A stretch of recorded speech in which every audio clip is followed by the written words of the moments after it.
नमस्कार मंडळी, मी ममता बांदकर रेसिपीज या आपल्या यूट्यूब चॅनलवर तुमचं खूप खूप स्वागत. तर आज आपण खानदेशी स्पेशल डुबुक वड्याची रेसिपी बघणार आहोत. झणझणीत आणि खमंग अशी ही डुबुक वड्यांची रेसिपी तुम्हाला नक्कीच आवडेल. याची भाजी किंवा आमटी दोन्हीही करू शकता. फक्त घट्ट करून थपथपीत भाजी ठेवायची, नाहीतर मग मस्त अशी आमटी देखील करू शकता. भात, भाकरी, चपाती सगळ्यात सोबत हे अप्रतिम लागतं. बेसन पिठापासून तयार केलेले हे वडे अगदी मऊसर आणि चविष्ट लागतात. चला तर मग वेळ न घालवता पटकन आजच्या रेसिपीला सुरुवात करूया. पण त्याआधी जर तुम्ही माझ्या चॅनलवर नवीन असाल तर सबस्क्राईब करायला विसरू नका. तर सर्वात आधी वाटण्यासाठी एका पॅनमध्ये थोडंसं तेल घालून घेऊयात. 10 ते 12 लसूण पाकळ्या घालून घेऊयात. एक उभा चिरलेला कांदा घालून घेऊयात. अर्धी वाटी चिरून घेतलेलं सुकं खोबरं घालून घेऊयात. या सर्व गोष्टी आपल्याला मस्त खरपूस अशा भाजून घ्यायच्या आहेत. तर आता इथे आपल्या सर्व गोष्टी मस्त अशा भाजून झाल्यात. आता हे मिक्सर मध्ये लावून घेऊयात. तयार केलेलं वाटण यामध्ये घालून घ्यायचंय. त्यासोबतच यामध्ये थोडीशी कोथिंबीर देखील घालायची.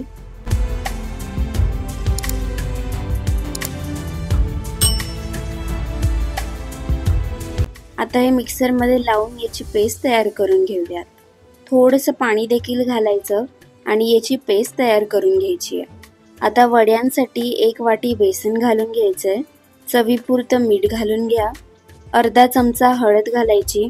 1 टीस्पून गरम मसाला, 1 टीस्पून लाल तिखट, 1 टीस्पून काळा मसाला, थोडासा ओवा घालून घेऊयात.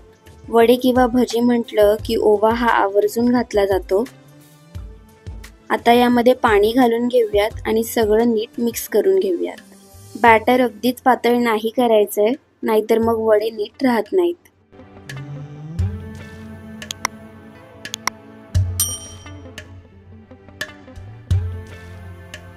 तर इथे आपलं बॅटर बनून तयार आहे.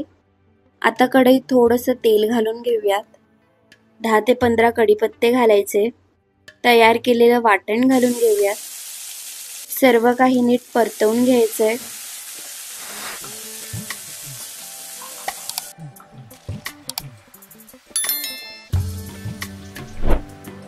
एक चमचा लाल तिखट घाला.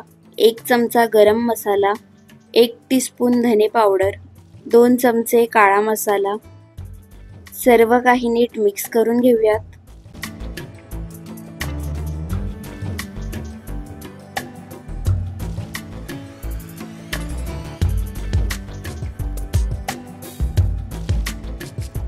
वाटणाच्याच वाटीत पाणी घालून तेच आपण यामध्ये घालून घेऊयात. सर्व काही व्यवस्थित ढवळून घ्यायचंय.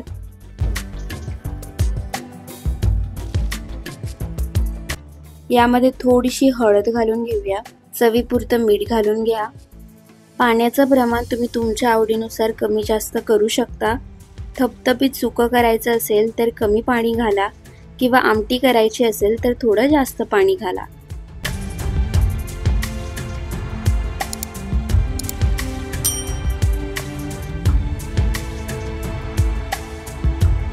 तर आता आपण थोडं थोडं बॅटर घेऊन एक एक वडी यामध्ये सोडूयात.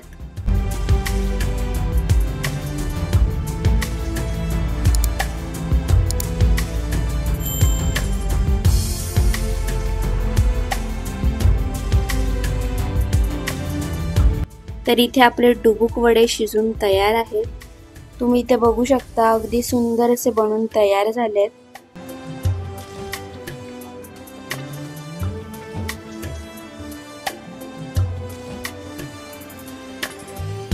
सगळ्यात शेवटी बारीक चिरलेली कोथिंबीर घाला आणि आपली डुबुक वड्यांची आमटी बनून तयार आहे. गरमागरम असा याचा आस्वाद घ्या आणि तुम्हाला ही रेसिपी कशी वाटली ते कमेंट करून नक्की सांगा. व्हिडिओ आवडला असेल तर लाईक करायला विसरू नका. भेटूया पुन्हा अजून अशाच खास रेसिपींसोबत. धन्यवाद.